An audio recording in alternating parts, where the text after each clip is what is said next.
Magandang araw mga kaluto. Another chicken recipe ulit tayo para hindi laging adobo. Gawa naman tayo ng honey garlic chicken. So gagawa muna tayo ng pang-coat sa ating chicken. Lalagay lang natin yung ating flour, cornstarch. Pagsasamahin lang natin sila. Lagyan din natin ng garlic powder, onion powder, and chicken powder tsaka paprika. Haluin lang natin to and then ilalagay din natin yan sa chicken natin na nilagyan natin ng egg para kumapit yung ating ginawang mixture kanina.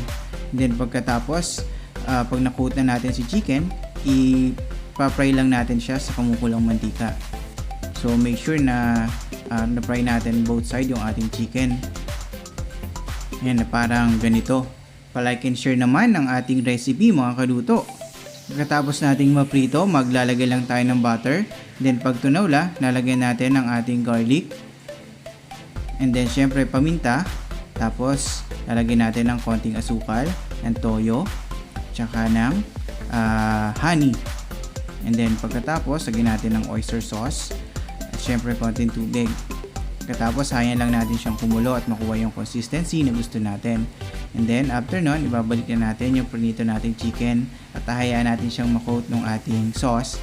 And then pwede natin niyang ihain. Tara, kain!